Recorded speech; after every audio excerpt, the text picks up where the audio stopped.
बोले श्री राधे गोविंद सरकार की जय, श्री राधा रानी सरकार की जय, श्रीमद् भागवत महापुराण की जय, श्री सद्गुरुदेव भगवान की जय, गौ माता की जय, जय जय श्री राधे जय जय श्री राधे जय जय श्री राधे निताई गौर हरि बोल।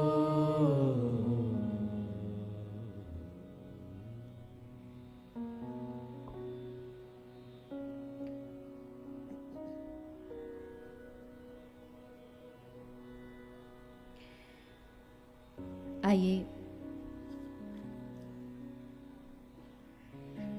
चित सार सिंधु सर्वस्व भगवान श्री राधे गोविंद के चरण कमलों का ध्यान करते हुए सभी श्रीमद् भागवत गंगा में प्रवेश करें। पधारे हुए सभी हरि भक्तों वैष्णव जनों के चरणों में व्यासपीठ की ओर से आप सभी को मेरा प्रणाम। तृतीय दिवस के इस कथा में आप हम सभी आज प्रवेश करते हुए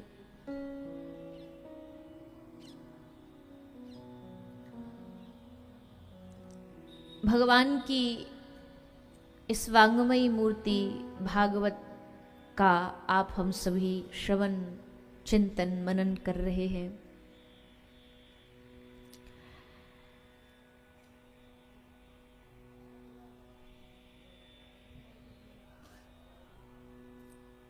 अगर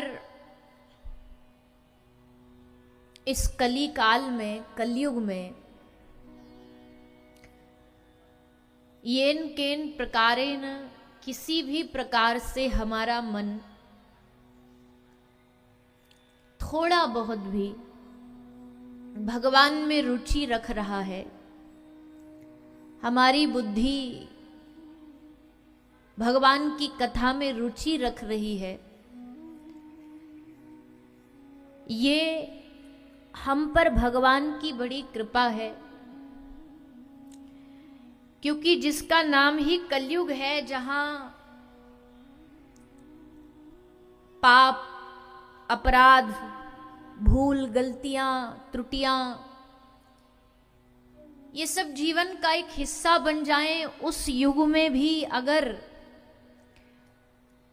कोई भगवान को याद कर पा रहा है, कोई भगवान को ध्या पा रहा है, इसका अर्थ है कि भगवान चाहते हैं कि वो इसी जन्म में अपने जीवन का कल्याण करके मुझ तक पहुंच जाए। ये भगवान की कृपा की निशानी है। कृपा क्या है? नाम कृपा है, धाम कृपा है। कृपा की सबकी व्याख्याएं बड़ी अलग अलग होती हैं। एक चोर चोरी करके आए और अगर वो पकड़ा ना जाए और उससे पूछो कि आज का दिन कैसा रहा, तो कहेगा बड़ी कृपा है, आज मैं पकड़ा नहीं गया। झूठ बोलने वाले का झूठ नहीं पकड़ा जाए तो वो बोलेगा आज बड़ी कृपा हो गई, बाल बाल बचे, भगवान की कृपा हो गई, बचा लिया। यानी कई बार हमारी कृपा की धारणाएं, हमारी कृपा की व्याख्याएं, कृपा को समझने का देखने का तरीका बड़ा अलग होता है। लेकिन वैष्णवों की दृष्टि में नाम कृपा है, धाम कृपा है। उनका नाम लेना उनकी कृपा है, उनको याद करना उनकी कृपा है, उनको भजना उनकी कृपा है। और ये वास्तविकता में कृपा है भगवान की। नहीं तो अपने आसपास के कुछ लोगों को देखो, उनका जीवन देखो, ना भजन करते हैं, ना सत्संग करते हैं, और ऊपर से जो करता है उनको जीने भी नहीं देते। जो इस सत्संग से जुड़ा है उनको जीने भी नहीं देते। बोले क्या ये सब बेकार के झंझट तुमने पाल रखे हैं। लेकिन हम सब यहाँ आकर के बैठ कर के भगवान की कथा सुन रहे हैं, उनका नाम, उनकी लीला, उनका गुणानुवाद कर रहे हैं, ये भगवान की कृपा की ही सबसे बड़ी निशानी है, लक्षण है। सबसे पहले तो कह रहे हैं कि इतना तो मानते हो ना आप सब भी कि हमारा जन्म जो हो रहा है ये एक आध जन्म से नहीं, कई जन्मों से हो रहा है, कई जन्मों से जन्म हो रहा है। बोले इसका प्रमाण बताओ। बोले प्रमाण देखो, छोटा बच्चा जब पैदा होता है, माँ के दूध से स्तनपान कैसे करना, उसको ये सीखने के लिए कोई क्लास नहीं ज्वाइन करनी पड़ती, वो अपने आप दूध पीना सीख जाता है, क्योंकि ये उसका फर्स्ट टाइम नहीं है, जन्मों से यही करता आ रहा है। जन्मों जन्मों से बालक बनता है, माँ का स्तनपान करता, बड़ा होता। कौन सिखा के जाता है उसको? छोटा बच्चा कोई खेल रहा हो, उसको ऐसे आप मारो भी मत, बस ऐसे थप्पड़ हाथ का दिखाओ और डांट दो, रोने लग जाएगा। उसको क्या पता कि ये मारने की निशानी है, क्योंकि वो इस बार नया मार नहीं खा रहा, कई जन्मों से खाता आया।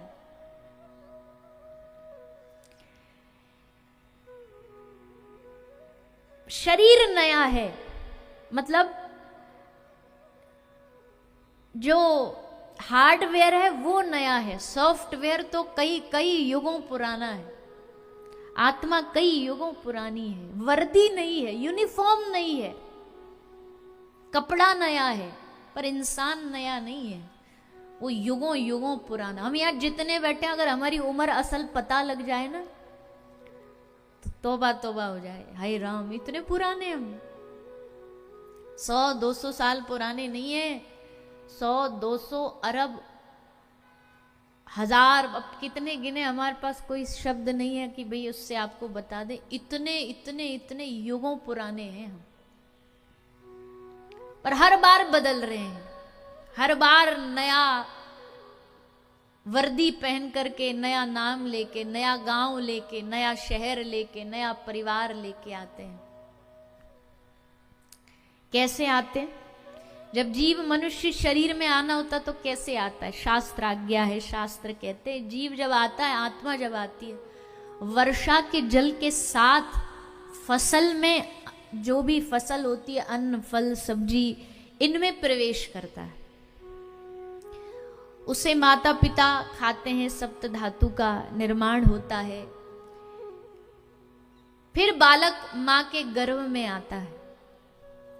माँ के गर्भ में आने प्रवेश करने के बाद धीरे धीरे, भागवत जी में पूरा प्रोसेस लिखा है, क्योंकि भीतर 9 महीने में बालक के साथ क्या होता है ये तो या तो कोई डॉक्टर बहुत अच्छे हैं वो ही जानते होंगे भी कैसे कैसे, बाकी आम इंसान तो जानते नहीं, पर भागवत जी में बताया गया है। और वो इसलिए बताया गया कि तुम हम सब भूले बैठे हैं, इसको याद करो। क्यों याद करो? लेकिन जब पता याद आएगा कि अच्छा 9 महीना हमने ऐसा कष्ट सहा था, तो फिर क्या कहते हैं प्रभु, अब अगली बार ये कष्ट से बचा लेना, इस दुख से पीड़ा से बचा लेना। कललम त्वेक रात्रेन पंच रात्रेन बुदबुदम, 5 दिन में बुदबुदे जैसा, अंडे जैसा, फिर 1 महीना में सर्वहर आता है, दूसरे महीना में हाथ पैर बाहर आते हैं, तीसरे महीना में ये जो नख है, रोम है, मांस है, रुधिर है, 7 जो धातुएं शरीर की बोली जाती है ये प्रकट होती है। 5वें महीना में चेतना जागृत होती है। अब हल्का हल्का आंखें खोलना शुरू करता है, और आंखें खोल करके वो सबसे पहले किसको ढूंढता है? आंखें खोल करके सबसे पहले अपने रक्षक को याद करता है, मेरा रक्षक, मुझे बचाने वाला। और रक्षक कौन है? बोलिए ना, ऐसे ढीले ढीले मत रहो, बोलो, उत्तर दो। रक्षक कौन है? देखता है चारों ओर, भूख प्यास जलन, कीड़े काट रहे हैं, न जाने कितनी प्रकार की यातनाएं, माँ की कोख में उस झिल्ली में लिपटा तड़पता है। माँ का तीखा खट्टा मिर्च जो भी है सब शरीर पर जाके लगता है। ये भोगना है, इसको कहते हैं कि भोग रहा है। 9 महीना पेट में कोई मजा नहीं कर रहा, भोग रहा है, कष्टों को भोग रहा है। किसी से कह भी नहीं सकता, क्षण क्षण में बेहोश होता है, क्षण क्षण में आंखें बंद हो जाती है, बेहोश हो जाता है। और अधिक भोगना क्या है? बोले जिस चीज से जीव को सबसे ज्यादा कष्ट होता है, माता को वही खाने का ज्यादा मन करता है। ये भगवान कह रहे हैं अब और भोग और कष्ट, तब भगवान के होने का एहसास होता है। क्योंकि जब सारे दरवाजे बंद हो, कोई सुन नहीं रहा हो ना, तो इंसान को वो भगवान ही नजर आते हैं और कोई नजर नहीं आता। तब भगवान का स्मरण करता है, भगवान के लिए रोता है, तड़पता है। कोई है दुनिया में भगवान तो मुझे बाहर निकालो। भगवान कहते हैं हाँ मैं हूं, मैं तुझ पर कृपा करूंगा। और तब भगवान की कृपा से भगवान को गर्भ में वादा करके संसार में आता है कि प्रभु आपका भजन करूंगा। लेकिन संसार में आके उस भजन की प्रवृत्ति को भूल जाता है। धन संसार के कामों में पूरा लगा हुआ है, कोई कमी नहीं है, पूरा 100% दे रहा है। पर जहां उसको थोड़ा 5, 10, 20, 50 देने का कोशिश करनी चाहिए, वहां खाली हाथ बैठा है। धन सुत दारा काम न आवत, जिनहि लाग अपन पोहारो। क्यों तू गोविंद नाम बिसारो, अजहू चेत भजन कर हरि को। काल फिरत सर ऊपर भारो, क्यों तू गोविंद नाम बिसारो।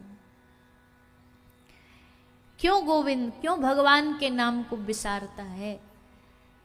भगवान का नाम सुमिरन कर। और इसीलिए श्रीमद् भागवत जी आपके जीवन में आई हैं, आपके शहर में आई हैं, आपके गली मोहल्ले में आई हैं, ताकि इस भागवत के माध्यम से गोविंद नाम हमारी जिह्वा पर पुनः बैठ जाए, भगवान नाम हमारे चित्त में बैठ जाए, हमारे मन में बैठ जाए।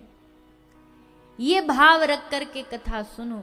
कथा से कोई फल मत मांगो, कथा से कोई मनोकामना मत मांगो। ये कथा मनोकामनाओं की धरती, मनोकामनाओं की भूमि है ही नहीं। यहाँ तो एक ही मनोकामना बचती है कि बस हमें हमारे आराध्य, हमें हमारे ठाकुर जी की भक्ति प्राप्त हो जाए। श्री नारद जी ने कल आपने सुना, महाराज युधिष्ठिर को, धृतराष्ट्र को कहा काया पड़े हो, अब भी धक्के खा रहे हो, तुमको जरा लज्जा नहीं आती, इन्हीं का अन्न खा रहे हो, जाओ यहां से। चले गए महाराज धृतराष्ट्र। प्रहलाद जी का जन्म हो गया। 14 वर्ष की अवस्था में प्रहलाद जी राजा बन गए। 14 साल की उम्र में ही इनको राज्य गद्दी सौंप दी गई। ब्याह हुआ, 2 बालक हुए। किसी ने कहा महाराज कलयुग आ गया। कलयुग के लक्षण धीरे धीरे दिखने लगे। कलयुग आने के लक्षण महाराज युधिष्ठिर को दिख रहे हैं। देवी देवताओं की जो मूर्ति है उनकी आंखों से अश्रु बह रहे हैं। पशु पक्षी किसी के भीतर भी वो एक सुहृद भावना, प्रेम भावना नहीं रही, मानवों की तो छोड़ दो। तो समझ गए कलयुग आ गया है। तो परीक्षित जी महाराज ने कहा कि मैं कलयुग को हराऊंगा, मैं कलयुग को मारूंगा। सारी दुनिया कलयुग से डरती है, पर कलयुग किससे डरता है? कलयुग डरता है जो सतोगुणी आदमी होता है। उसे पता है कि यहां मेरी दाल नहीं गलेगी, यहां मैं कितना भी माथा पटक लूं, कितना भी सर मार लूं, इस पे कोई असर नहीं होगा। कलयुग डरता है ऐसे व्यक्ति से। इसलिए तो कलयुग चाहता ज्यादा से ज्यादा धर्मी पैदा हो, ताकि मेरा बोलबाला रहे, मैं सारी दुनिया पर राज करूं। भाई कलयुग के नाच से सब नाच रहे, नचाए सब नाच रहे, ऐसा कलयुग का भाव होता है। लेकिन देखो अब युग तो अपना धर्म दिखाता ही है, युग को कोई बदल नहीं सकता है। कथा जहां होती है वहां भी कलयुग आता है। कलयुग नहीं, कथा में चारों युग आते हैं। पूछो कैसे? पूछो ना, बिना पूछे ही सब जानना है आपको। पहला आता सतयुग। सतयुग किसका युग है? ध्यान का युग। अब ध्यान वाले तो हम हैं नहीं, हमको कई लोग आके बड़े सीरियस होके पूछते हैं ध्यान कैसे करना चाहिए, विधि बताओ। मैंने मुझे ही नहीं आती, तुझे क्या बताऊं, कभी ध्यान किया ही नहीं। तो बोले ध्यान आजकल तो सारी दुनिया करती है, ध्यान का बड़ा युग चल रहा है। मैं करो, जो सिखा रहे हैं उनसे सीखा। हम तो भैया ब्रज वाले हैं, हम ध्यान वाले नहीं हैं, हम तो श्यामा श्याम वाले हैं, हम तो ठाकुर जी वाले हैं। हमारे ठाकुर जी कहते तू आजा मेरे वृंदावन में, तो करवाऊंगा मैं ध्यान। तेरी आंख बंद भई भी ना खुलवा दई ना मैंने, तो मेरो नाम कन्हैया नहीं। जितने आए आंख बंद करने वाले ब्रज में, ठाकुर जी ने सबकी आंख ऐसी एकदम हमारे ब्रज में के भट्टा सी खुलवा दी। पक्की ब्रज भाषा है ये। आंख खोलते ही रह गए, देखते ही रह गए, अटक गए। तो ठाकुर जी वाले जो हैं, जो ब्रज वाले भैया, उनके लिए तो ध्यान बड़ा, ऐसा नहीं वो ध्यान नहीं करते, पर उनके ध्यान थोड़ा अलग होता है। वो ठाकुर जी की लीलाओं का स्मरण करते हैं। श्री बिहारिन देवजू बांके बिहारी के मंदिर में आप ठाकुर जी की सेवा करते थे। पहले बिहारी जी में गृहस्थी सेवा नहीं करते थे, वैरागी सेवा करते थे। बहुत वर्ष पहले स्वामी श्री हरिदास जी की परंपरा में जो भी वैरागी साधु थे उनको सेवा दी जाती थी। तो स्वामी श्री बिहारिन देव जी को सेवा मिली, बिहारी जी की अंग सेवा, श्रृंगार सेवा। तो पर भैया रसिकों का तो क्या ही कहें, इनकी तो अलग ही दुनिया होती है। ये यमुना जी पे सुबह सुबह पहले भगवान को स्नान कराने से पहले खुद जाते थे यमुना जी स्नान करने। तो गए, यमुना जी स्नान करने से पहले दातुन कर रहे थे, नीम की दातुन। दातुन करवे के लिए ये यमुना जी के तट पे थोड़ी देर बैठ गए और दातुन करते करते इनको सामने यमुना जी के घाट पर श्री ठाकुर जी की दिव्य लीला दिखने लगी, बिहारी जी की दिव्य लीला दिखने लगी। और लीला ऐसी दिखी कि 2-5 मिनट करने वाली दातुन को लिए हाथ में और मुंह में 1 घंटा बैठे रहे। 1 घंटा से 2 घंटा, 2 घंटा से 5 घंटा, 5 घंटा से 10, 10 से 24, 24 से 40, 3 दिन लगातार ठाकुर जी की वही मूर्ति देखते देखते हाथ में दातुन, वो वहीं बैठे। 3 दिन हो गए, बिहारी जी अकेले बैठे। सेवायत कहाँ है? वो सेवायत तो यमुना जी के घाट पे अटका बैठा।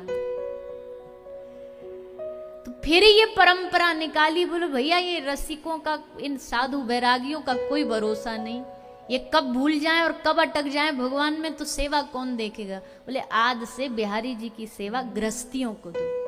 तब से फिर गृहस्थ धर्मियों को ये बिहारी जी की सेवा प्रदान की गई। बोले चलो एक अटक जाएगा, कम से कम इसका बेटा तो कर लेगा। गृहस्थ परिवार में तो सब होते हैं, तो तब से परंपरा मिली। तो प्रेमी रसिकों का तो यही ध्यान है। तो अब सतयुग में ध्यान का महत्व है। तो भागवत जब हम आरंभ करते हैं, सत्संग आरंभ करते हैं, तो सबसे पहले हम मंगलाचरण करते हैं, संकीर्तन करते हैं। कई लोग को ये समय बर्बाद भी लगता होगा, बोले 15-20 मिनट तो इनका ये कीर्तन ही खा जाता है, इसी में निकाल देते। पर असल में ये ध्यान है, ये सतयुग है भागवत का। आंख बंद करो, ठाकुर जी का कीर्तन इसलिए करते हैं। अब हमको तो पता नहीं, एक आध बार बीच में आंख खुलती, पर आप कैसे बैठे रहते हो मुझे नहीं पता, पर आरंभ के कीर्तन में आंख बंद होनी चाहिए। बस चिंतन कर सकते हो, ठाकुर जी का चिंतन, उनका ध्यान। तो ये सतयुग है भागवत का। उस समय सतयुग आता है। फिर है त्रेता। त्रेता युग का क्या सबसे मुख्य साधन है? सतयुग में ध्यान। त्रेता में त्रेतायाम यजतो मखई। त्रेता में भगवान के यज्ञ का महत्व है। यज्ञ करो। अब भागवत जी में भी हम लोग यज्ञ करते हैं। कैसे करते हैं? कैसे करते हैं? यज्ञ में क्या डालना होता है? आहुति स्वाहा। यहां भी आहुति डालनी है। किसकी? अपनी दुर्गुणों की। अपनी दुर्गुण की आहुति डाल के यहीं उसमें मिट्टी का तेल डाल के स्वाहा। कोई आया, बोले भैया ये गंदा नहीं खाना चाहिए आपको, ये सब उल्टा सीधा मांस मच्छी ये सब नहीं खाना चाहिए। बोले ठीक है, स्वाहा। आज यहीं से छोड़ जाते हैं, आपके पास ही छोड़ जाते हैं, भागवत जी में चढ़ा जाते हैं। भागवत यज्ञ है, इस यज्ञ में ये हमारी आहुति है।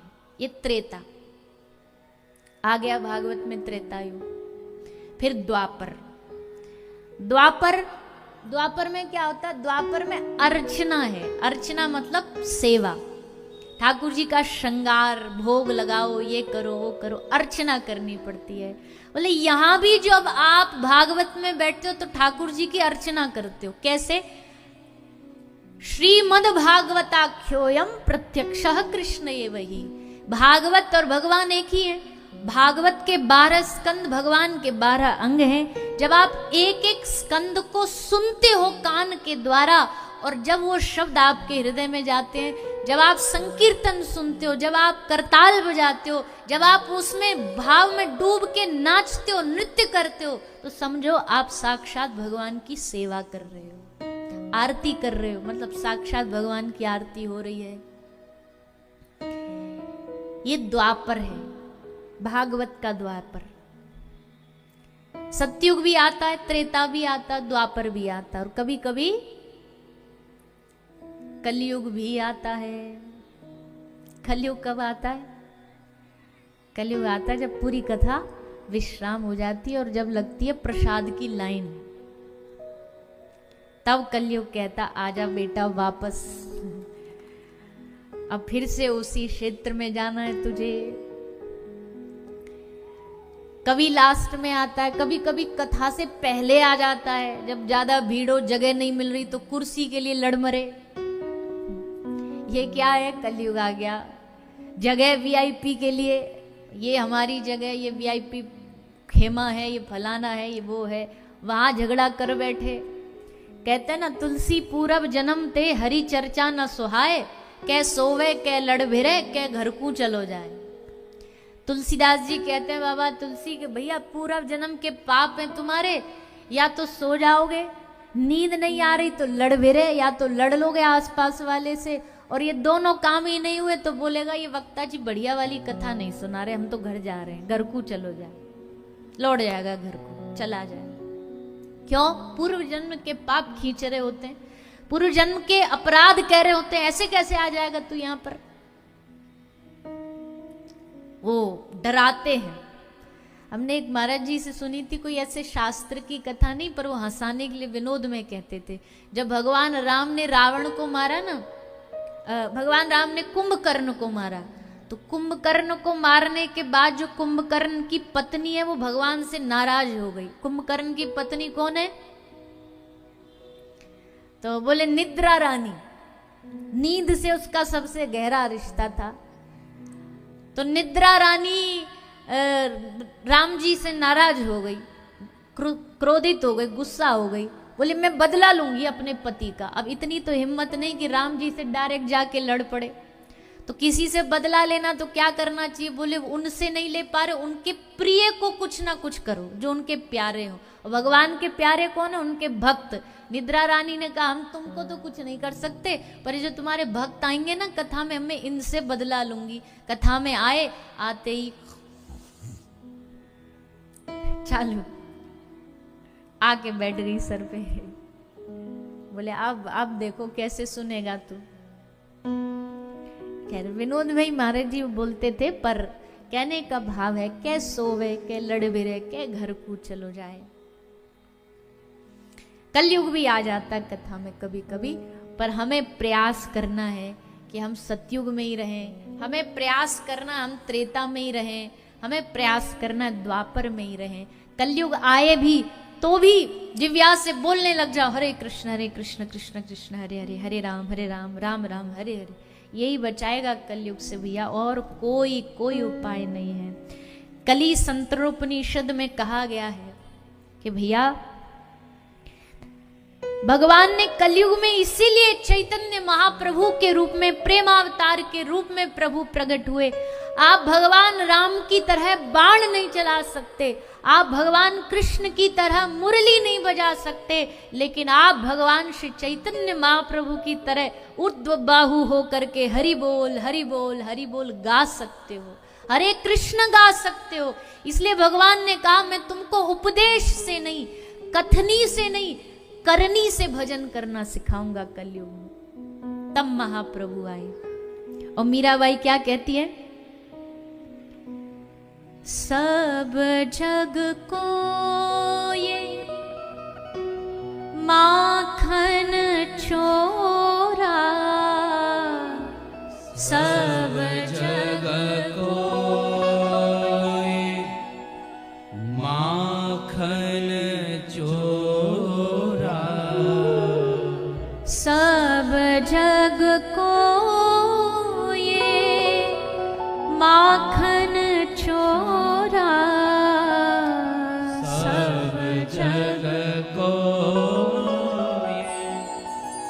माखन चोरा, नाम धरो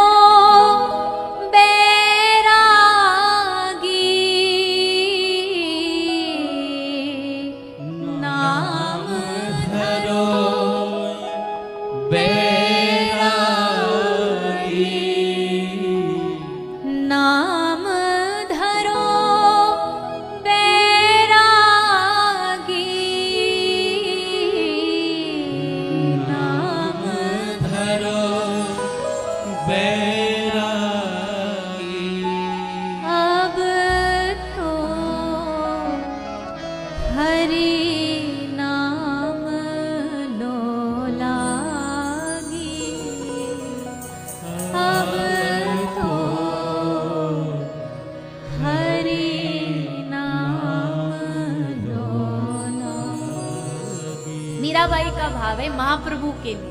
मीराबाई श्री चैतन्य महाप्रभु के लिए कह रही है कि ठाकुर जी क्या बनाए आप, गिरधर रूप में आपको बहुत देखा, धनुष बाण में आपको बहुत देखा, पर ये कलयुग में क्या है, कहाँ छोड़ आए मुरली।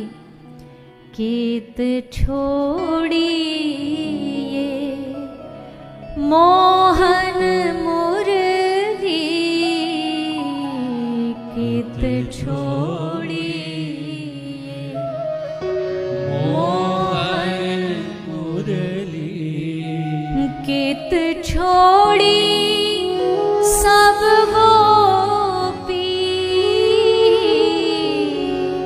केत छोड़ी सब और मूड़ मुड़ाई डोरी कटी बांधी, मूड़ मुड़ाई डोरी कटी बांधी, मूड़ मुड़ाई डोरी कटी बांधी, मूड़ मुड़ाई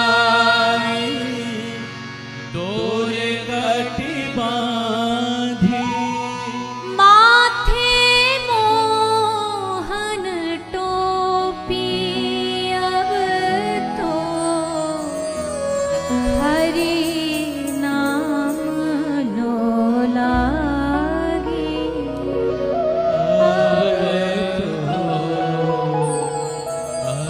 महाप्रभु ने सोचा, यहाँ बहुत सारे महाप्रभु के आश्रित भक्त बैठे, गौड़िया चंदन लगाए हुए।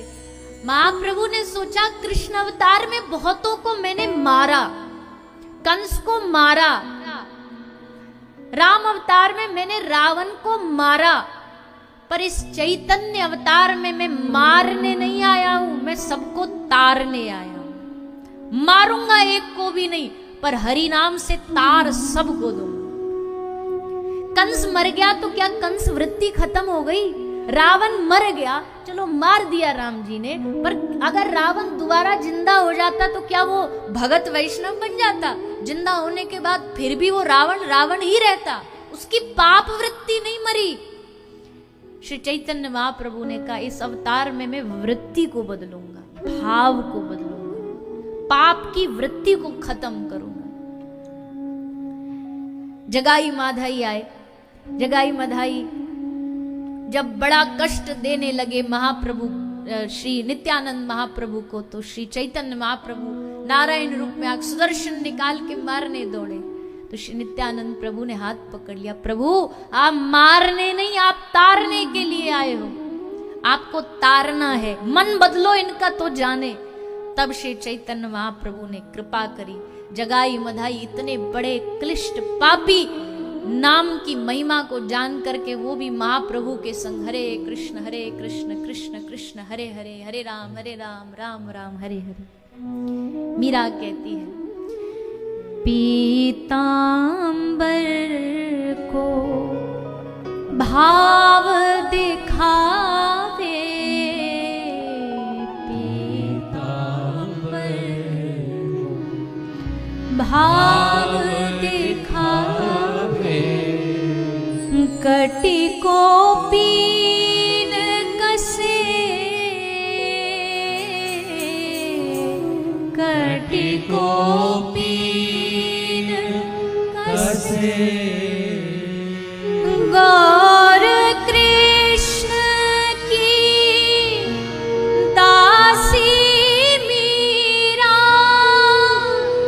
गौर कृष्ण की दासी मीरा, गौर कृष्ण की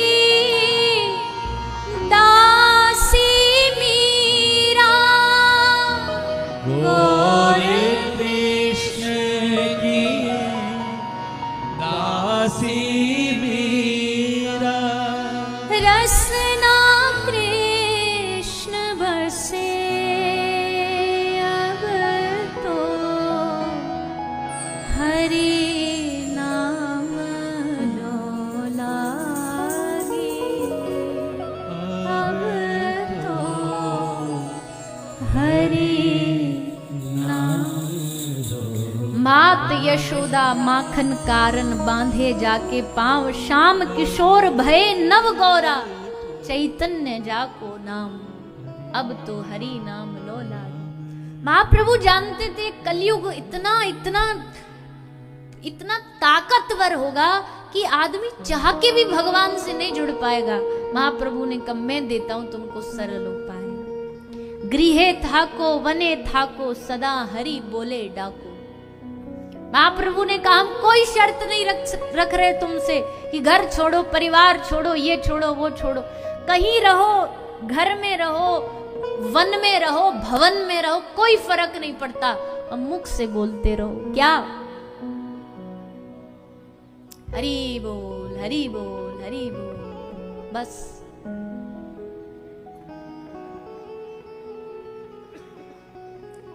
कितने कितने महापुरुषों ने इस भगवान के नाम की महिमा को गाते गाते डूब गए, डूब गए। भगवान का नाम क्या करता, अभी हम पिछली कथा में भी बोला था, एक महाराज जी हाथ में माला लेकर कैसे ऐसे नाम जप रहे थे, माला कर रहे थे, नाम जपते जपते एक अंग्रेज ऑफिसर आया, एक कोई बाहर से आया था, गोरा अंग्रेज, बस से नीचे उतरा, बस स्टैंड पर महाराज जी बैठे माला कर रहे थे एक पेड़ के नीचे। तो गोरा उतरा, उसने महाराज के हाथ में माला देखी तो बोला ये क्या है तुम्हारे हाथ में, ये क्या है। महाराज ने उसके हाथ में बंदूक देखी, अंग्रेज ऑफिसर था। महाराज ने पूछा ये क्या है, तू बता पहले ये क्या है। बोला मेरा हथियार है। महाराज बोले मेरा भी ये हथियार है। उसने पूछा तुमको ये हथियार कहाँ से मिला। महाराज जी ने पूछा तू बता तुझे हथियार कहाँ से मिला। बोले मुझे मेरी सरकार ने दिया है। महात्मा जी ने हंस के कहा मुझे भी मेरे युगल सरकार ने दिया है। महात्मा जी ने कहा ऑफिसर बोला ये तुम्हारा हथियार करता क्या है? महाराज जी ने कहा तू बता तेरा हथियार क्या करता है? तो पेड़ पे एक पक्षी बैठा था, उसने बंदूक मारी, उसमें गोली मारी, वो पक्षी नीचे गिर गया, मर गया। ऑफिसर ने हंसते हुए कहा मेरा हथियार ये करता है, तुम बताओ तुम्हारा हथियार क्या करता है? महाराज जी ने माला ली और उस पक्षी से स्पर्श करा के 2 बार बोला राम राम जय सिया राम, और पक्षी आकाश में उड़ गया। बोला मेरा हथियार ये करता है, तेरा हथियार मार सकता है, मेरा हथियार मरे को जीवित कर सकता है। इतना फर्क है तेरे हथियार में मेरे हथियार में। मुर्दे को भी जिंदा कर देता है। कबीरदास जी के बेटा ने एक बार कुछ कोड़ियों को राम नाम के फल से कोड़ दूर कर दिया, तो कबीरदास जी ने कहा डूबा वंश कबीर का उपजो पूत कमाल, इसने मेरी नाक कटवा दी, इतना कीमती राम नाम कोड़ दूर करने में व्यर्थ कर दिया। अरे इससे तो मुर्दा जिंदा हो जाए। और जब भगवान के नाम का अनुभव जिनको हुआ है, मैं बार बार कहती हूं, अभी तो हम बस भगवान के नाम की महिमा का लिखा हुआ पढ़ा हुआ पढ़ के बोल रहे हैं, और जिनको अनुभव हुआ ना उनकी शक्ति अलग होती है, उनकी शक्ति अलग होती है। तो ये बात हम इसलिए कह रहे हैं क्योंकि देखो हम भी जानते हैं भागवत जी के हर प्रसंग को ना तो वक्ता बोल पाता है, क्योंकि 18,000 श्लोक हैं, कितना बोलेगा। लेकिन कोई भी प्रसंग चूक जाए, हमसे रह जाए, कोई फर्क नहीं पड़ता। ये नाम की महिमा अगर हमारे हृदय में बैठ गई ना, तो समझो भागवत बैठ गई, भागवत चित्त में बैठ गई। अब आदमी देखो, कोई बालक पढ़ के आ जाए, स्कूल में थोड़ा बहुत पढ़ के आ जाए, घर में उस पर कोई रिवीजन ना करे, उस पर होमवर्क ना करे, मन ना लगाए, ध्यान ना लगाए, तो एग्जाम में 0 आएगा कि नहीं आएगा? सुन रहे हैं, कथा में बैठे, ये तो कृपा है ही भगवान की, पर अब इसके बाद भी भैया काम तो करना पड़ेगा अपने आप से ही। अपने आप से क्या काम करना है? हरि नाम। कोई भारी भरकम चीज तो हम बता नहीं रहे, क्योंकि भारी भरकम हमको आती भी नहीं, तो बताएंगे क्या। बस इतनी भारी भरकम है कि कहीं भी रहो बस हरे कृष्ण कृष्ण कृष्ण हरे हरे, हरे राम राम राम हरे हरे। कलयुग का यही एकमात्र इस कलयुग से निकलने का रास्ता है। और तो दिखाने वाले तो बहुत रास्ते बताएंगे, अटकाने वाले भी बताएंगे, अटकाएंगे, पर हम क्यों अटके उसमें?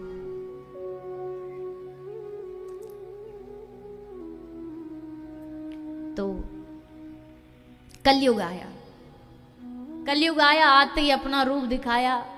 परीक्षित महाराज ने देखा धर्म को मार रहा था।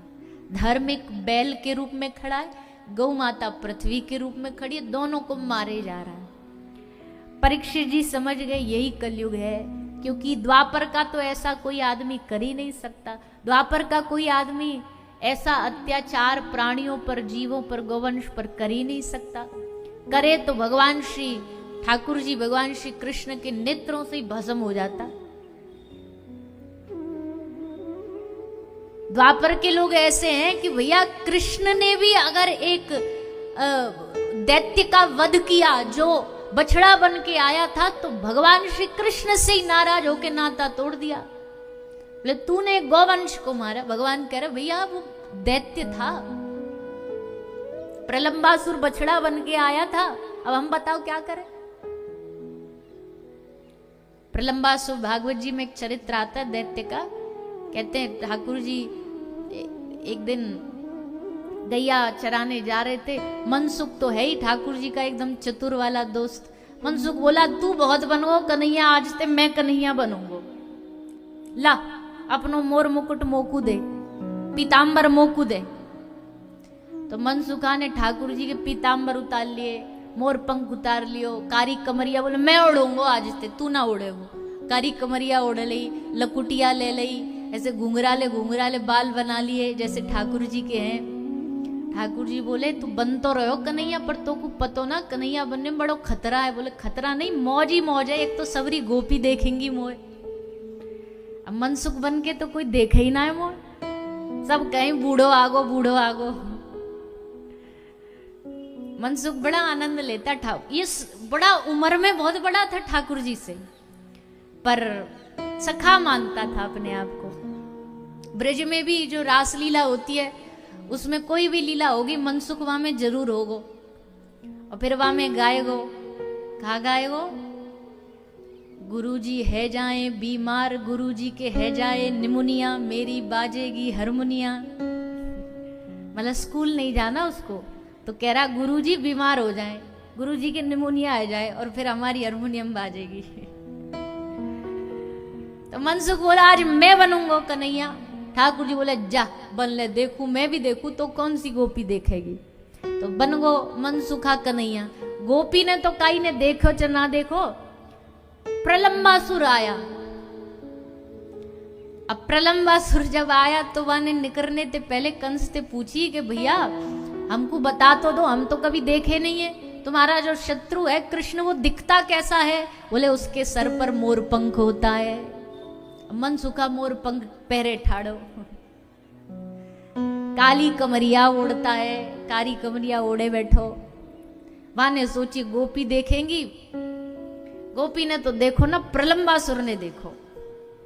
प्रलंबासुर ने बोली मिल गो मिल गो मिल गो, कन्हैया मिल गए, कृष्ण मिल गए। सो मारने दौड़ो, सोई धोती पकड़ के मनसुख भागो। कन्हैया के डोरे आयो, बोले लाला हमको तो गोपी छोड़ो, हमारे पीछे तो एक बछड़ा पड़ो है, बछड़ा बन के आयो। हम तो कन्हैया बन भी, नकली वारे भी कन्हैया ना बन सके, वहां में भी हमारो चैन नहीं है। ले भैया अपनी मुकुट लकुट तू ही जा, या ते निबट ले जा। तो ठाकुर जी गए फिर प्रलंबासुर। अब भाई दैत्य क्या करे, नहीं तो सारे ब्रज को मारता, ग्वाल वालों को मारता। तो ठाकुर जी ने उसका उद्धार कर दिया। लेकिन ब्रजवासी और स्वयं श्री राधा रानी, श्री जी ने कही हम आपसे, हे लालजू हम आपसे बात नहीं करेंगे, क्यों, आपने गोवंश को मारा। ठाकुर जी ने सारे ब्रज के सामने नाक रगड़ी। बोले भैया समझ जाओ वो दैत्य था, बोला हमको फर्क नहीं पड़ता। दैत्य था कौन, था तो बछड़ा, था तो गोवंश। पाप किया तुमने, पहले पश्चाताप करो। तब ठाकुर जी ने जगत के, भारत की जितने भी गंगा यमुना सरस्वती सब नदियों को गिरिराज जी में लाए, और तब एक गंगा प्रकट करी जिनका नाम है मानसी गंगा। बोलिए श्री गोवर्धन नाथ की। मानसी गंगा प्रकट करी भगवान ने। सब गंगा जी, सब तीर्थों के जल मंगवा लिए, वहां में जाके डुबकी लगाई। बोले लो अब पश्चाताप होगो, हम नहा लिए गंगा जी, अब क्षमा कर दो, तब माफ करे। तो भगवान के रहते कोई गौवंश को तो तकलीफ दे नहीं सकता। पर जब से प्रभु गए, द्वापर गया, कलयुग आया, तो फिर ये सब पीड़ाएं, कष्ट, अत्याचार ये चालू हुए गौ माता पर, और आज तक चलते आ रहे हैं। आगे पता नहीं कब तक चलेंगे ये तो पता है, क्योंकि भैया कलयुग है, कोई रोक नहीं सकता गलत कामों को। पर कम से कम धर्मावलंबी सनातनी लोग, भगवान से जुड़े लोग, ठाकुर जी से जुड़े लोग, भक्त वैष्णव लोग, हमसे जितना बन पड़ता है हमें उतनी गौ माता की रक्षा करनी चाहिए। भगवान ने हम सबको शरीर दिया, बुद्धि दी, समझने की शक्ति दी है। उस बुद्धि को हमको लगाना है कि हमको सेवा करनी है, रक्षा करनी है गौ माता की। नहीं तो कलयुग आएगा, कलयुग आएगा, चारों तरफ कलयुग का प्रचंड रूप दिखेगा, और आज दिख रहा है।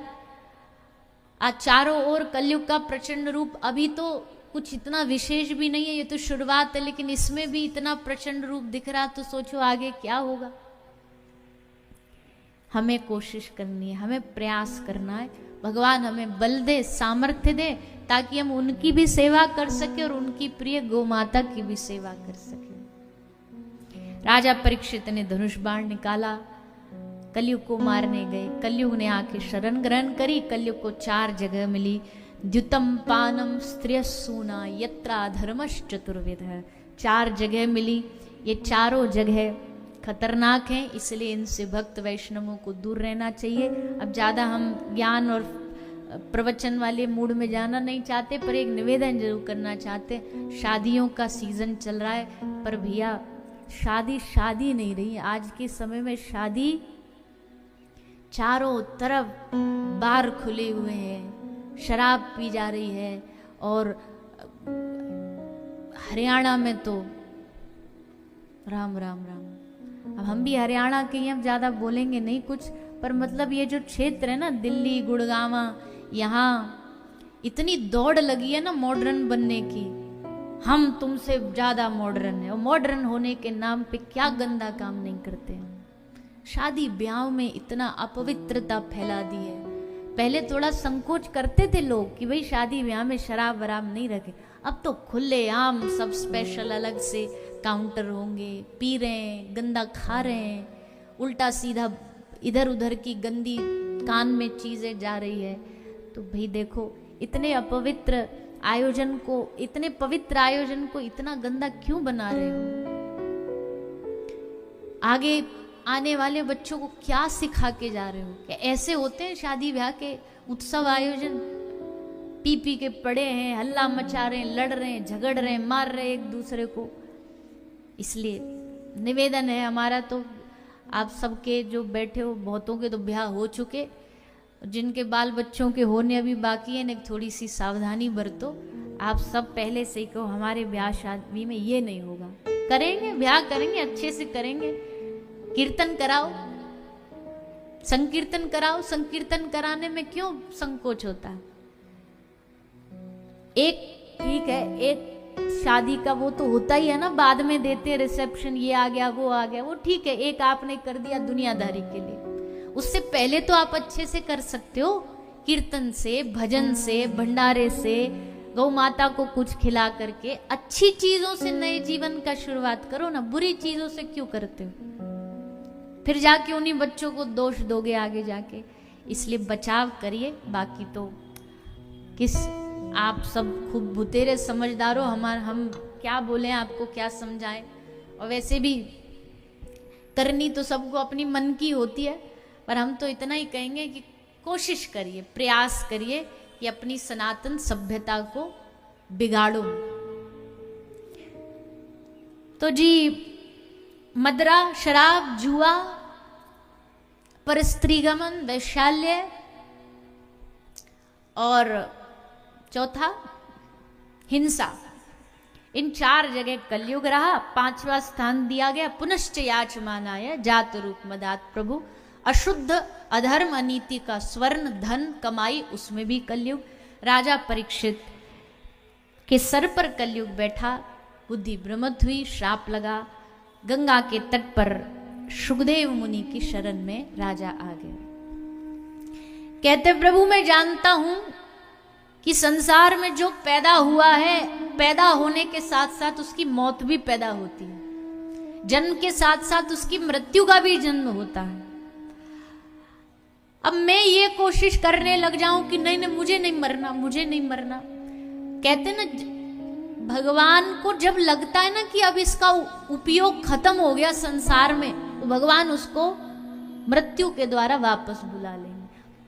अब इसका कोई उपयोग नहीं, यूज नहीं है, तो उसको भगवान वापस बुला लेंगे। अब कोई इस बात को सुन के उसको लगेगा भाई हमारे जो प्यारे हैं, कोई एकदम करीबी हैं, वो क्या अनुपयोगी हो गए जो भगवान ने उनको बुला लिया? बोले अनुपयोगी का मतलब है कि यहां से ज्यादा अच्छा उपयोग उनका कहीं और जरूरी है, इसलिए भगवान ने उनको यहां से हटा के वहां भेज दिया। इसलिए भगवान उनको कहते हैं कि अब तुम्हारा समय हो गया। जैसे एक कुम्हार कोई माटी से कुछ पात्र बनाता है, फिर मिटा देता है, क्यों? क्योंकि पिछला वाला उसके मन को नहीं भाया, उनको लगा कि अब इसको और अच्छा बनाओ। तो शायद भगवान को लगता है कि ये अभी इसमें कहीं कमी रह गई, अब इसको एक दोबारा मौका दो, दूसरी जगह भेजो, तब उसकी मृत्यु होती, तब वो दूसरी जगह जाता है। लेकिन श्री सुखदेव जी महाराज की शरण में आने का मतलब है, समझ गए श्री परीक्षित जी महाराज की आज मुझे गुरु मिले हैं, और गुरु मिले हैं, इसका मतलब है अब ये पक्का हो गया कि मेरा कहीं भी कल्याण होने में कोई संशय नहीं है। गुरु मिलने का मतलब है कि कल्याण के मार्ग पर अब हम चल पड़े हैं। इसलिए गुरुर्ब्रह्मा गुरुर्विष्णु गुरुर्देव महेश्वर गुरुर साक्षात परब्रह्म तस्मै श्री गुरुवे नमः। जिन जिन के जीवन में गुरु है ना, बड़े भाग्यशाली हैं आप। जिन जिन के जीवन में गुरु है, आपके कल्याण का रास्ता मार्ग खुला हुआ है, हाईवे मिल गया है। अब बस आपको उस पर अपनी गाड़ी का हैंडल पकड़ के रेस दबानी है। हाईवे पर चढ़ चुके हो, गाड़ी मिल गई है, रास्ता मिल गया है। अब स्टीयरिंग तो, रेस तो हमको स्वयं को देनी पड़ेगी। हाँ, गुरु कृपा सहारा बनती है, गुरु कृपा मार्गदर्शक बनती है, जो हमें आगे बढ़ाती है। इसलिए अपने अपने सदगुरु को प्रणाम करते हुए निवेदन करें, गुरुदेव दया करके मुझको अपना लेना, गुरुदेव दया करके मुझको अपना लेना, गुरुदेव दया करके मुझको अपना लेना, गुरुदेव दया करके मुझको अपना लेना, मैं शरण पड़ा तेरी चरणों में जगह देना, मैं शरण पड़ा तेरी चरणों में जगह देना, गुरुदेव दया करके मुझको अपना लेना, गुरुदेव दया गाइए सभी अपने अपने गुरु चरणों में प्रणाम करते हुए। मुझको अपना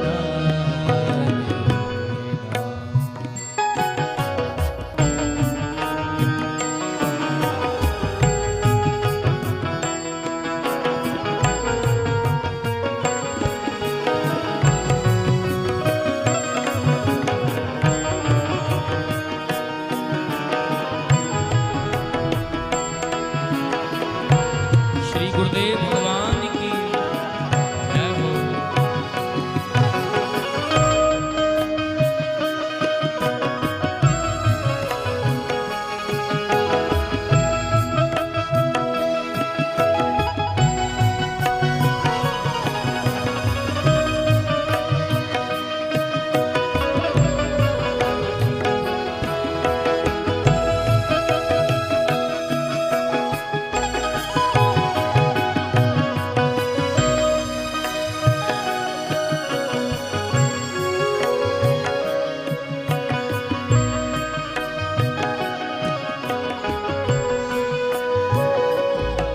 करुणानिधि नाम तेरा, करुणा दिखलाओ तुम, करुणानिधि नाम तेरा, करुणा दिखलाओ तुम, मेरे सोए हुए भाग्यों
ऐसा सद्गुरु प्राप्त हो जो भगवान से जोड़े, भगवान के चरणों से जुड़े, अपने आप से नहीं जोड़े। सच्चा गुरु अपने आप से नहीं जोड़ेगा, अपने माध्यम से भगवान से जोड़ेगा। ऐसे सद्गुरु आज परीक्षित राजा को प्राप्त हुए श्री सुखदेव गोस्वामी के रूप में। जब सामने ऐसा समर्थ महापुरुष मिल जाता है ना, तो फिर आदमी एकदम सीना तान देता है, बोले अब आने दो मृत्यु को, आने दो काल को, देख लेंगे। जब सामने सद्गुरु बैठा है तो आप यही संभालेंगे। परीक्षित राजा को विश्वास हो गया कि कल्याण का मार्ग मिल गया। तब श्री सुखदेव जी ने कथा सुनाना आरंभ किया। श्री सुखदेव जी महाराज नाम की महिमा सुनाते, तन निर्विद्यमाना नाम इच्छताम कुतो भयम योगी नाम निर्पनिर्नीतम हरेर नामानुकीर्तनम। जैसा हमने अभी कहा, महाप्रभु ने भी कहा है, विजयते श्री कृष्ण संकीर्तनम। भगवान के संकीर्तन की विजय हो, जितना हो सके भगवान का नाम लो। हाँ, एक बात और, जितना नाम ले सकते हो लो, पर फिर उसको दुनिया में बताने मत जाओ। इतना हम नाम करते हैं, इतना हम माला करते हैं, इतना हम संख्या करते हैं, ये बताने का विषय नहीं है। आदमी अपनी कमाई क्यों नहीं बताता? इसलिए नहीं बताता क्योंकि छापेमारी का डर होता है, कभी भी लूट लिया जाएगा। इसलिए जो ज्यादा अपने भजन भक्ति का दिखावा करते हैं, डिनोरा पीटते हैं, इनको बड़ा खतरा है। कभी भी इनका भजन पूजन किसी ना किसी के द्वारा छीन लिया जाएगा। इसलिए जितना छुपाव कर सकते हो ना, उतना अच्छा है। श्री विभीषण जी महाराज दिन रात राम राम राम राम राम राम, बस यही उनकी जुबान पे रहता। और एक दिन तो उन्होंने अपने घर के आंगन में दरवाजे पर भी लिख दिया राम। अब ये बात किसी ने जाकर के महाराज रावण को सूचित कर दिया। रावण को सूचित कर दिया, बोले महाराज आपके दुश्मन का भक्त है वो, तुम्हारा भाई। क्या मैसेज जाएगा समाज में कि भैया जो सबसे एक भाई शत्रु है और एक भाई उसका भक्त है, पूछो आप जाके। तो रावण आया। अब भक्त देखो भाई बड़ा चतुर होता है, अपने भजन को छिपाना उससे बेहतर कोई जान नहीं सकता। रावण ने कहा तूने राम का नाम लिखा, इतनी हिम्मत तेरी। विभीषण ने कहा अरे कैसी बात कर दी, किसने बोला आपको मैंने राम का नाम लिखा? मेरे तो जीवन आधार भैया आप हो, मैं तो आपके और अपनी भाभी के चरणों का दास हूं, इसलिए मैंने सोचा आपका नाम लिखूं। बोले इसमें हमारा नाम क्या? बोले है ना, रा से रावण और म से मंदोदरी। ये तो मैंने अपने भ्रातृ प्रेम के कारण आपका नाम छपवा दिया। रावण बोला है? बोला हाँ। बोले पूरे घर में लिखवा दे, पूरा घर इसी से भर दे, राम राम राम राम राम। भाई हो तो ऐसा हो। जैसे कहते ना, रकारा श्रीमती राधा, मकारा मधुसूदन। जैसे राम वाले जो राम राम बोलते हैं ना, तो ठाकुर जी के भक्त वाले उसका ये अर्थ लगा देते हैं कि जो रा है वो हमारी राधा रानी है, और जो म है मकार वो माधव है, मधुसूदन है। तो उनके राम में भी उनको कृष्ण दिखाई देते हैं। तो ऐसे ही भटका दिया रावण को, बोला एक रावण एक मंदोदरी। जितना भक्ति को छुपाओगे उतना बढ़िया है। हम उल्टा करते हैं, हम पापों को छुपाते हैं और भक्ति को एकदम ढिंडोरा पीटते हैं। संत उल्टा करते हैं, संत भक्ति को छुपाता, अपनी गलती को प्रदर्शित कर देता है जानबूझ करके। समाज में थोड़ा हमारा रुतबा प्रशंसा कम हो। अयोध्या जनकपुरी धाम में एक महाराज जी रहते थे। अभी कुछ वर्षों पुरानी घटना है, साक्षात घटना है उनकी। इतना भजन करते, जानकी जी को अपनी माता मानते थे।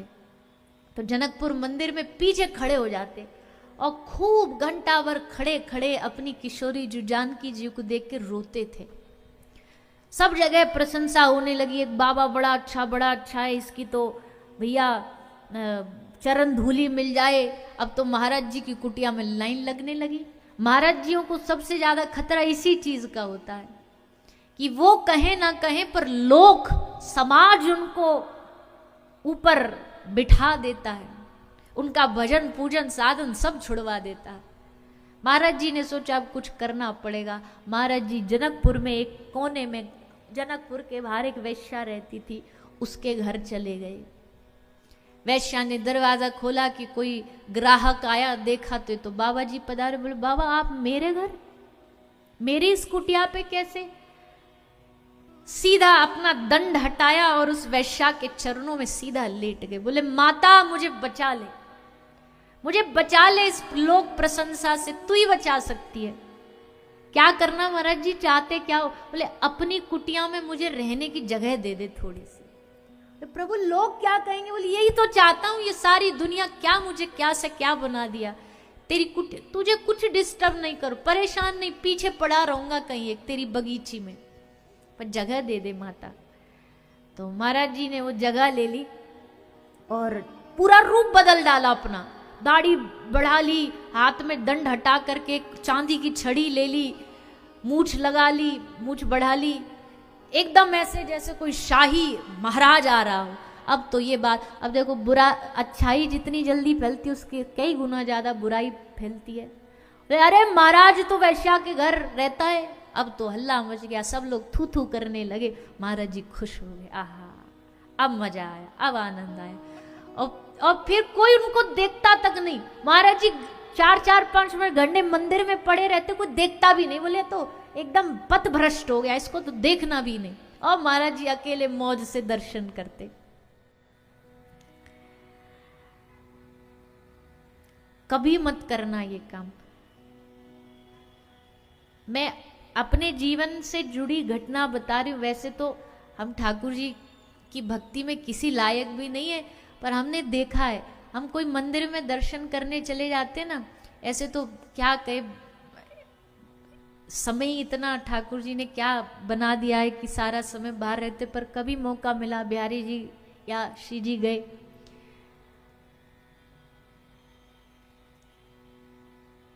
विचित्र लोग हैं, सामने ठाकुर जी विराजे हैं, सामने श्री जी विराजी हैं, उनको छोड़ करके, उनका दर्शन छोड़ के लोक व्यवहार का कोई साधारण व्यक्ति आ गया, उसके पीछे पड़ जाते हैं। देख उनको दर्शन छोड़ के उनके दर्शन चालू हो जाते हैं, उनके पीछे भागने लगते हैं, उनके पांव पकड़ने लगते हैं।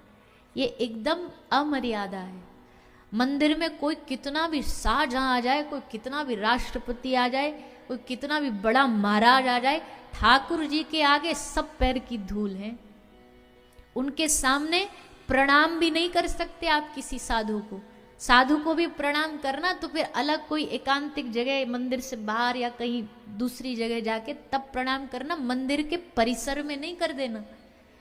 अपराध कमा लोगे, क्योंकि वहां सबकी सरकार ऊंची बैठी है, उस सरकार से ऊंचा कोई नहीं है। बावरे हो जाएंगे, फोटो खिंचा लो, सेल्फी ले लो हमारे संग, ये क्या है? इसलिए आए थे तुम मंदिर दर्शन करने, तुम्हारे लिए मंदिर मनोरंजन है। उनकी भी दर्शन में बाधा, तुम्हारे भी दर्शन में क्या फायदा, क्या लाभ? महाराज जी ने ऐसा कुछ किया, सबने छोड़ दिया। अच्छा ये कथा तो हो गई, पर अब उनकी भक्ति बाद में लोगों को पता चली। कब? जब उनकी मृत्यु हुई 3 दिन तक माता जानकी ने मुकुट धारण नहीं किया, श्रृंगार धारण नहीं किया। जैसे कोई अपना चला जा शोक करते ना, तो स्वयं जानकी मैया ने बाबा के लिए शोक किया। तब सबको पता चला, पूरी कहानी वैश्या से भी पूछा तो उसने भी बताया कि ये तो हमारे कुटिया में छुपने आए थे, अपने आप को छुपाने आए थे। तो भैया भजन जितना छुपके होगा ना, प्रेम जितना छुपके होगा उतना बढ़ेगा। इसलिए नाम की महिमा श्री सुखदेव जी बताते हैं। आगे सृष्टि कैसे बनी, सृष्टि प्रकरण सुनाते हैं। पाताल में तस्य हि पाद मूलम पठन्ति पाशनी प्रपदे रसातलम महातलम विश्व सृजौत गुल्फौ तलातलम वै पुरुषस्य जंघे। पाताल भगवान के चरण हैं, ब्रह्मलोक भगवान के मस्तक हैं। 14 लोकों का भगवान के अंग कौन कौन से, उनका वर्णन किया। कैसे उत्पत्ति और प्रलय होती है। प्रलय के समय समस्त ब्रह्मांडों को भगवान उदर में रख करके शयन को चले जाते हैं। समस्त ब्रह्मांडों को अपने भीतर रख के, शयन को चले जाते, से शैया पर शयन हो जाते। और फिर जब पुनः भगवान को खेलने की इच्छा होती है तो प्रकृति पुरुष उत्पन्न होते हैं। प्रकृति पुरुष से महतत्व, महतत्व से अहंकार, अहंकार से तीन अहंकार, सात्विक, राजसिक, तामसिक, और इन तीनों अहंकार से पंच तृण मात्राएं, पंच महाभूत प्रकट होकर के सृष्टि का निर्माण होता है। ब्रह्मा जी नाभि कमल से प्रकट होते हैं, और ये एक बार की कहानी नहीं है, ये रोटेशन में चलता रहता है। एक बार का ब्रह्मांड बन गया नहीं है, अनेकों बार ब्रह्मांड बना, अनेकों बार नष्ट हुआ, और आगे भी ऐसे ही होता रहेगा। तो भगवान की सृष्टि प्रकरण सुनाया। आगे भगवान के परम भक्त श्री विदुर जी महाराज का चरित्र आता है। आप सब विदुर जी की कथा से परिचित हैं। घर में भगवान पधारे हैं, पहले तो दुर्योधन का भोग अस्वीकार कर दिया। क्यों? द्वैविध भोजन कीजे राज विपत्ति परे के प्रीति, तेरी प्रीति ना मोहे आपदा, यह बड़ी विपरीति। भगवान कहते या तो विपत्ति में या प्रेम स्नेह में पाया जाता है, तुझ में दोनों ही नहीं है। तुझ में प्रेम नहीं, मुझे कोई विपत्ति नहीं, इसलिए मैं तेरे घर नहीं, मैं किसके घर पाऊंगा? सीधा रथ लेकर के श्री ठाकुर जी विदुर और विदुरानी के घर गए। विदुरानी बड़ी आनंदित हुई, भगवान का स्मित हास्य देख करके भूल गई सेवा क्या करनी है, क्या बोलना है, कैसे बिठाना है और क्या भोग लगाना है, और भूली भूली भगवान को खिला दिया। क्या खिला दिया? मेवा मिष्ठान, केले के छिलके को भाव में डूबी डूबी। कई इतिहास की गलतियां बड़ी खूबसूरत होती हैं, और ये वही एक गलती है जिसमें अपनी खूबसूरती है, जिसमें अपना एक सुख है, अपना आनंद है। तो इस भूल ने ये बता दिया कि भगवान में जब डूब जाओगे भूल होने लग जाएंगी, और उन भूलों से भगवान प्रसन्न हो जाएंगे। भगवान बड़े राजी होंगे कि देखो उलट पुलट सब हो गया। कभी कभी नहीं होता, हम कुछ ज़्यादा ही उत्साह में होते हैं, किसी की शादी में, किसी के फंक्शन में, साधारण जगत में भी होता है कि साधारण जगत के किसी फंक्शन में हम उत्साहित होते तो हमें ध्यान नहीं रहता, अब क्या करें, अब कहाँ जाएं, अब उसको बुलाना है, अब वो आ रहा है, अब उसको बिठाना है, एकदम दिमाग काम करना बंद कर देता। फिर साथ वाले कहते थोड़ा शांत हो, बैठो कुर्सी पे बैठो, पानी पियो, लो थोड़ा दिमाग को एक जगह लाओ। साधारण जगत का कोई आदमी आ जाए हमारे सामने, अब हमने जैसा उदाहरण दिया, अचानक से कोई अभिनेता, नेता, कोई कथाकार ये सब मिल जाएं वृंदावन में या कहीं भी, तो भूल जाएंगे सब कुछ। अरे राम राम राम, आज तो हमको आज जीवन धन्य हो गया, ये मिल गए, वो मिल गए। अब सोचो भगवान अचानक से दरवाजे पर आ जाएं, बिन बुलाए आ जाएं। विदुर और विदुरानी दोनों एक रात पूर्व ही आपस में बात कर रहे थे। विदुरानी पता कौन आ रहे? विदुरानी कहती है कौन आ रहे? बोले वो आ रहे हैं। वो कौन? बोले द्वारिकाधीश आ रहे हैं। जैसे विदुरानी ने सुना, आहा, हृदय में आनंद भर गया। कैसे आ रहे हैं? विदुर जी कह रहे लोग तो कह रहे हैं शांति दूत बन के आ रहे, पर हमको भी पता है, द्वारिकाधीश को भी पता है, दुर्योधन मानने वाला है नहीं, इसलिए मुझे पता है वो दुर्योधन के लिए नहीं आ रहे, वो शांति दूत बन के नहीं आ रहे। विदुरानी वो तेरे और मेरे लिए आ रहे हैं, वो हमारे लिए आ रहे हैं।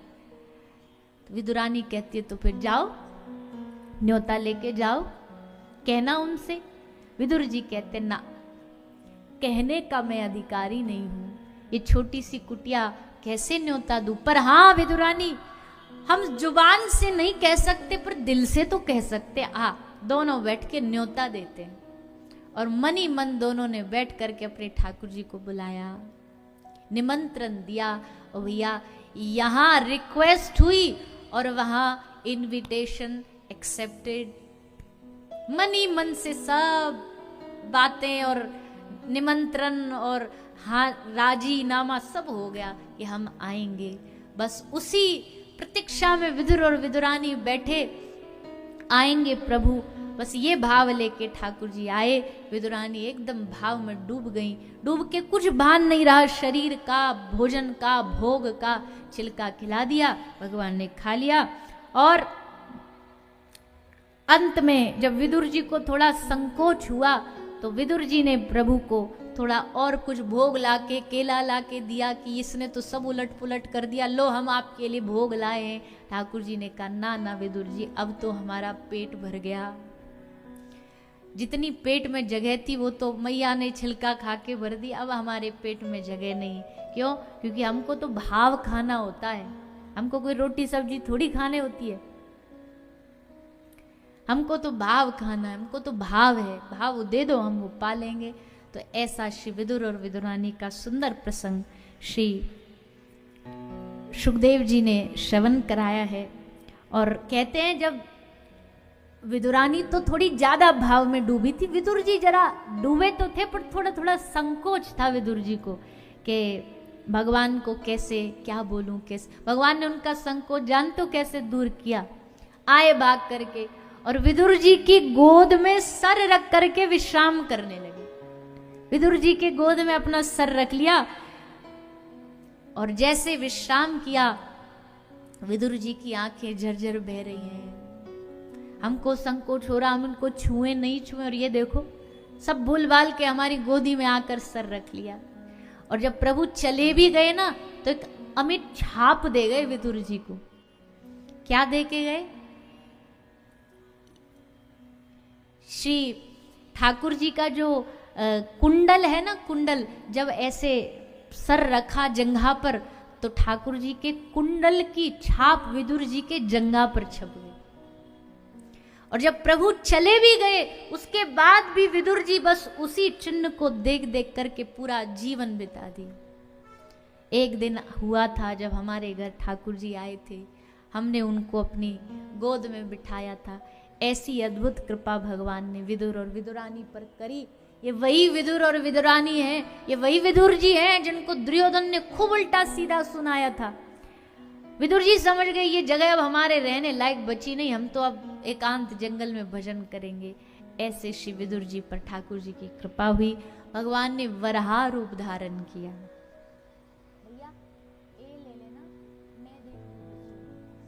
भगवान ने वराह रूप धारण किया, समुद्र में से पृथ्वी को निकाल करके लाए। पृथ्वी माता पर सृष्टि आगे बढ़ती है। अब फिर सृष्टि प्रकरण आता है। सृष्टि के मनु और शत्रुपा महाराज और महारानी दोनों के वंशावली का प्रसंग आता है। विदुर मनु महाराज के वंश में तीनों पुत्रियों का, उनका वंश, उनके प्रसंग को सुनाते हैं। कपिल देहूती संवाद आता है। कपिल भगवान अपनी माता को तीसरी बार, भागवत में 3 जगह सृष्टि प्रकरण है, एक दूसरे स्कंद में, एक भगवान कपिल ने और एक श्री मैत्रेय मुनि जी ने विदुर जी को सुनाया है।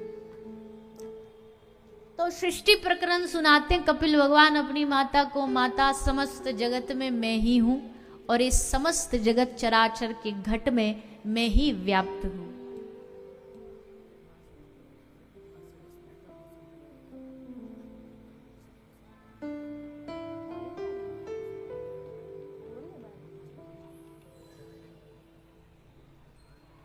जब आएगी देख लेंगे, कुछ नहीं होना। बोले बारिश आने वाली है, थोड़ा मौसम खराब है, विश्राम कर दो, गल थोड़ी जाएंगे।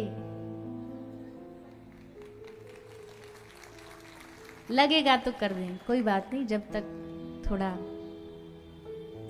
ये गल जाएंगे। पर चलो एक भाव गाते हैं और फिर देखते हैं।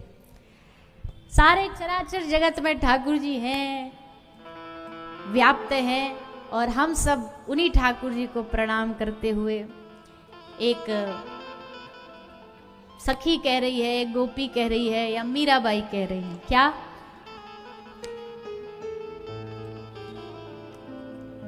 मैं देखूं जिस ओर सखी री, मैं देखूं जिस ओर सखी मैं देखूं जिस ओर सखी रे, मैं देखूं जिस ओर सखी सामने मेरे सावरिया, सामने मेरे सावरिया, सामने मेरे सावरिया, सामने मेरे सावरिया। मैं तो नाचूंगी सावरिया, मैं तो नाचूंगी सावरिया, मैं तो नाचूंगी सावरिया, मैं तो नाचूंगी सावरिया। हाँ मैं देखूं जिस ओर सखी रे, मैं देखूं जिस ओर सखी, मैं देखूं जिस ओर सखी रे, मैं देखूं जिस ओर सखी ओ सामने मेरे सावरिया, सामने मेरे सावरिया, सामने मेरे सावरिया, सामने और मेरे हाथ उठा के सभी भाव से सावरिया। मैं तो नाचूंगी सावरिया, मैं तो नाचूंगी सावरिया,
बोलिए श्री श्याम सुंदर भगवान की। तो श्री ठाकुर जी चराचर जगत जीव सब में विराजमान है। हम सब उन्हीं के अंश हैं। भागवत जी के प्रसंग के माध्यम से श्री कपिल भगवान ने अपनी माता को गर्भ गीता, अष्टांग योग सब सुनाया है, जिसका हम सब श्रवण पान तो करते, पर अभी थोड़ा सा हमको भी बार बार बताया जा रहा है। और वैसे भी ने कहा भीग भी गए तो कल आपको बहाना मिल जाएगा, जुकाम हो गया आज नहीं जाएंगे कथा में, तो हम वो बहाना आपको देना नहीं चाहते। पर हमको आप सब लोगों से एक बहुत बड़ी शिकायत है, आप सबसे बहुत बड़ी शिकायत है। पूछो क्या? पीछे वाले पूछो। आप जब आते हो, जब कथा विश्राम होनी होती है, तब आपका पदार्पण होता है। रोज कथा लेट इसलिए शुरू हो रही है, सब फोन करते अभी मत आओ, अभी मत आओ, थोड़े लोग आ जाने दो फिर आना। और जब विश्राम आती है लो फिर बारिश आ जाती है, तो क्या कथा सुनोगे? तो इसलिए सबसे निवेदन है, आना ही है तो थोड़ा ने आधा घंटा 1 घंटा और पहले आ जाओ, अच्छे लगोगे। आरती में दर्शन करते हुए फिर विश्राम आरती का भी दर्शन करो। तो सबसे निवेदन है समय का ध्यान रखें, 2:30 बजे तक आप सब उपस्थित हो जाओ, थोड़ा आनंद लो भजनों का, फिर आरती का, फिर कथा का। और कल तो आनंद का समग्र सागर आने वाला है, नंद महोत्सव होगा। तो कल तो पूरा सबके भीतर एकदम फुल जोश होना चाहिए, आनंद होना चाहिए, उत्साह होना चाहिए। बढ़िया बढ़िया सुंदर सुंदर चमकीले चमकीले कपड़ा पहन के आई हो, जो दूर से ही दिखें कथा में जा रहे हो, नंद महोत्सव में जा रहे हो, पीरो ही पीरो दिखना चाहिए। पूरा पंडाल सब जगह पीले ही पीले दिखाई दे नजर आए। तो सब लोग आनंद से जन्म महोत्सव का, लाला के प्रागट्य उत्सव का आनंद हम सब प्राप्त करेंगे। अब विश्राम की ओर बढ़ेंगे। विश्राम की ओर बढ़ते हुए थोड़ा 2 मिनट कीर्तन, और उसके बाद हम सब कथा को विश्राम की ओर बढ़ाएंगे।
सभी दोबारा हाथ उठाकर हरे कृष्ण महामंत्र का जाप करेंगे।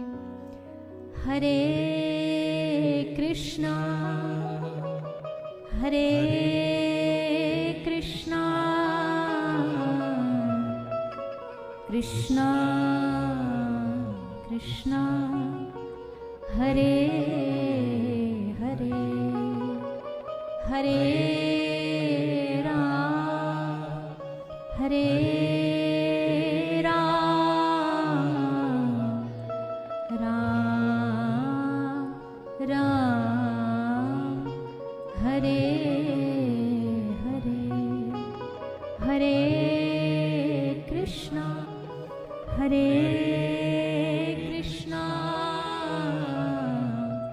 कृष्णा कृष्णा हरे हरे हरे राम हरे राम राम राम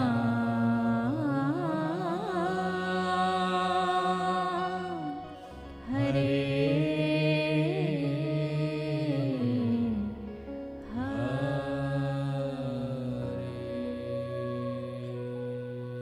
बोलिए श्री वृंदावन में हरि लाल की जय राधा रानी सरकार की जय श्रीमद् भागवत महापुराण की जय गौ माता की जय जय जय श्री राम जय जय श्री राम जय जय श्री राम निताई गौर हरि बोल।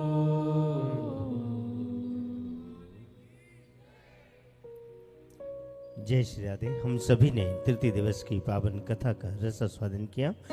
कल कथा का चतुर्थ दिवस है। एक बार पुनः सभी भक्तजनों से, माताओं बहनों से निवेदन है, कथा के समय का थोड़ा ध्यान रखें। दोपहर 3 बजे का कथा का समय है। आप सभी 2 से 2:30 बजे तक कथा पंडाल में आकर विराज जाएंगे। कल भगवान श्री कृष्ण का जन्मोत्सव भी हम सभी मनाएंगे, तो कल के पावन दिवस में आप प्रयास करें अधिक से अधिक गौ माता की सेवा करने का।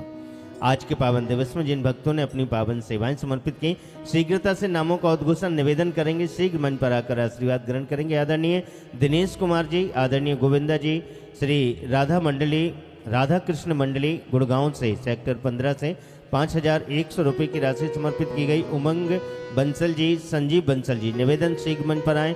गुप्तदान के रूप में अपनी पावन सेवा समर्पित की गई है। आदरणीय सुभाष अरोड़ा जी 2100 रुपये की राशि समर्पित कर रहे हैं। सम्मानीय श्री सागर कटारिया जी, आदरणीय नेहल जी और सम्मानीय सरोज महिमा जी, निवेदन है कृपया शीघ्र मंच पर आकर आशीर्वाद ग्रहण करेंगे।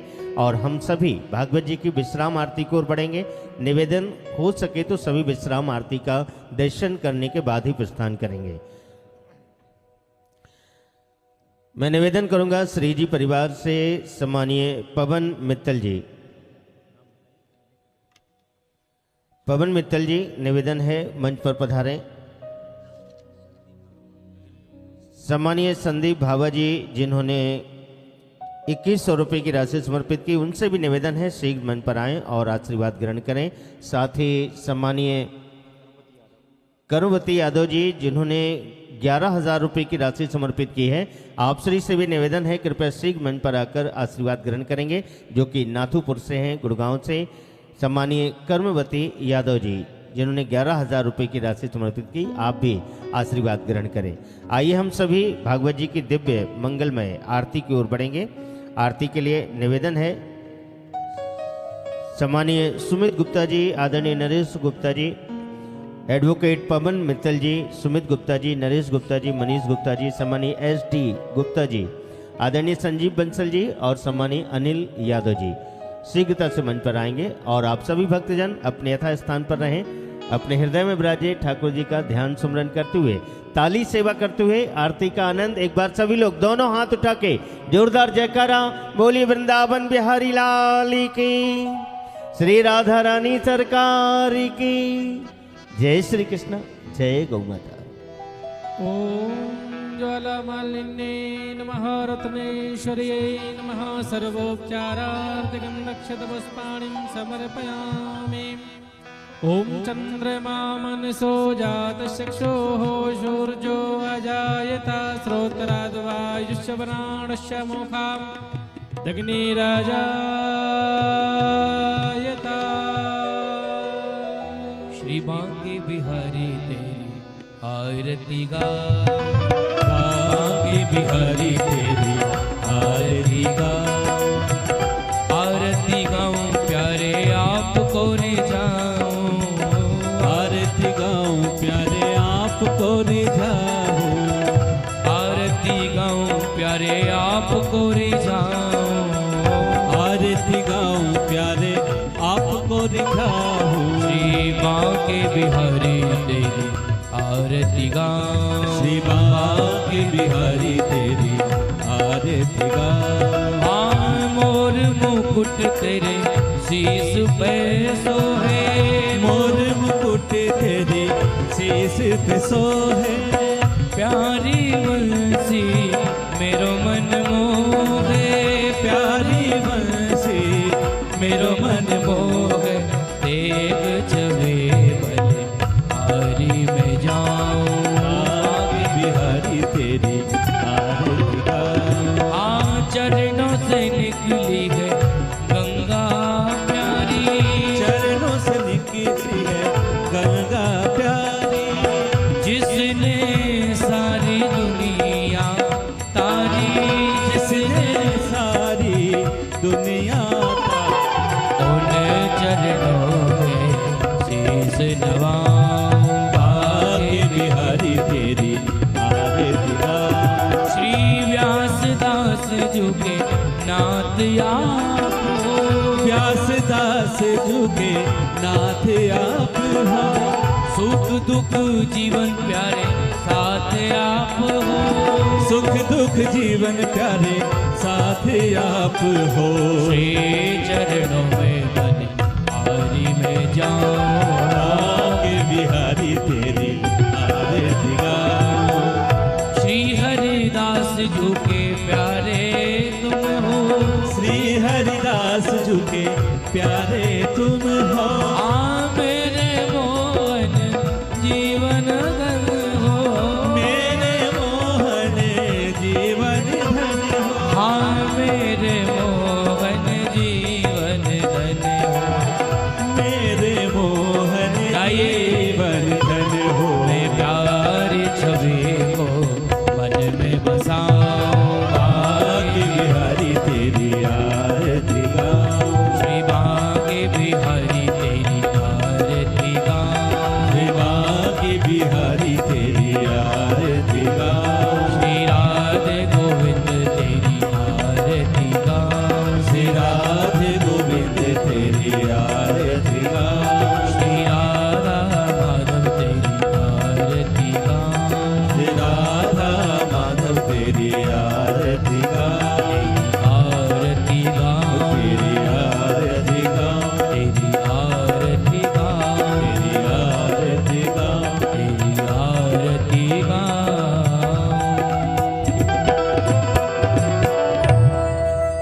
ओम कर्तो निराजनं पुष्पादिवंदनम् आरोग्यार्थे आत्मादिवंदनमन्त्रपुष्पाञ्जलिः। ओम देवो शान्तिरान्तर्जगुं शान्तिः पृथिवी शान्तिरापः शान्तिरोषधयः शान्तिः वनस्पतयः शान्तिर्विश्वे देवाः शान्तिर्ब्रह्म शान्तिः सर्वगुं शान्तिः शान्तिरेव शान्तिः सामा शान्तिरेधिः। हरिः ओम जतनेन जतनवयजन्तदेव प्रथमान्याशन्नः देहनाकं महिमानः शजन्त चित्रपूर्वे साध्याः शन्तिदेवाः। हरिः ओम एकदन्ताय विद्महे वक्रतुण्डाय धीमहि तन्नो दन्तिः प्रचोदयात्। हरिः ओम गोशुरभ्यै च विद्महे सर्वशक्त्यै च धीमहि तन्नास्त्रिकामधेनुः प्रचोदयात्।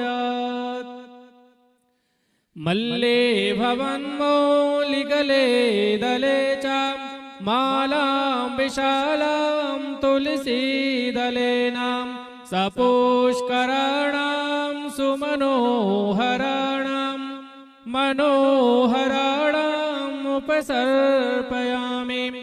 नानासुगन्धपुष्पाणि यथा कालुद्भवानि च पुष्पाञ्जलिर्मया दत्ता गृहाणा परमेश्वरः।